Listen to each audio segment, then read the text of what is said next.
तो दोस्तों, भारतीय रेलवे की काफी बड़ी समस्या सॉल्व करने के लिए इसरो अपनी एक काफी नई टेक्नोलॉजी दे रहा है और इस टेक्नोलॉजी के दम पर अब भारतीय रेलवे पूरी तरह से लाइव ट्रैकिंग कर सकती है उनकी ट्रेन्स का। इस प्रोजेक्ट का नाम रखा गया है real time train information system project. यहाँ पर आप आर्टिकल भी देख सकते हो।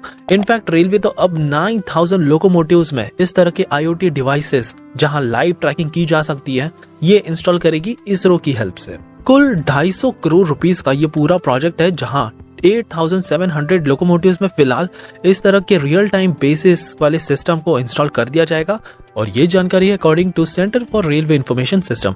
नाउ अश्विनी वैष्णव जी ने भी यहाँ पर साफ साफ कहा, उन्होंने कहा कि भारतीय रेलवे ऑलरेडी दुनिया के डेवलप्ड नेशन से जरा पीछे है, तो अब वक्त आ गया है कि हम इस तरह की नई टेक्नोलॉजी, लेटेस्ट टेक्नोलॉजी को अडॉप्ट करके इस सेक्टर में लीड करने लग जाए इनोवेशंस की बदौलत। एक सेमिनार ऑर्गेनाइज किया था CRIS के द्वारा बेसिकली ऑन टेक्नोलॉजी, और यहाँ पर कैसे हम रैपिड ट्रांसफॉर्मेशन ला सकते हैं इंडियन रेलवेज के क्षेत्र में using AI, that means artificial intelligence और क्वांटम कंप्यूटिंग टेक्नोलॉजीज, इन्हें अब प्रायोरिटी बनाना चाहिए, ये सब डिस्कस किया गया। CRIS के MD DK सिंह जी ने भी कहा कि अब जल्द ही जो मैनुअल सिस्टम था उन सबको रिप्लेस कर दिया जाएगा। हम लोकोमोटिव में अब पूरी तरह से ऑटोमेटिक ऐसे इक्विपमेंट लगाएंगे, ट्रैफिक डिवाइसेस, जो कि लाइव ट्रैकिंग कर सकेगा ट्रेन्स की, और साथ ही में इसरो के कोलैबोरेशन से ये काम फटाफट से किया जा सकता है। ये रन करेगा एफिशिएंटली हमारी ट्रेन्स को रन करने में।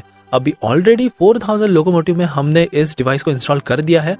जल्द ही बाकी के 4700 और लोकोमोटिव में इसे डन कर दिया जाएगा विद इन 15 मंथ्स। अभी रेलवे मिनिस्टर ने यहाँ पर एक काफी बड़ी चेतावनी दी है। उन्होंने कहा कि सबसे पहले तो हमें क्लियर फोकस तो रखना ही है, लेकिन फ्लेक्सिबिलिटी भी लानी है।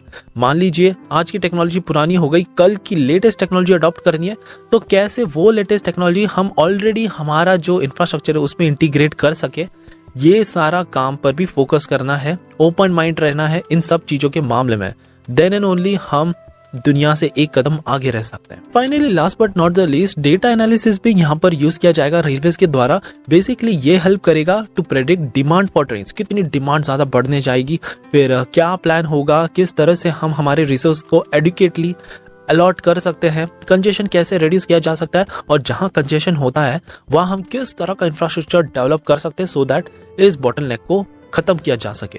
इन सब के साथ तो हम डेफिनेटली कह सकते हैं कि रेलवे अब इसरो और बाकी की हमारी रिसर्च इंस्टीट्यूट के साथ एक पूरा कायाकल्प करने जा रही है आने वाले 4 से 5 साल के भीतर रेलवेज में। इसके बारे में आपकी क्या राय है, अपनी डेफिनेटली कमेंट्स में बताइएगा।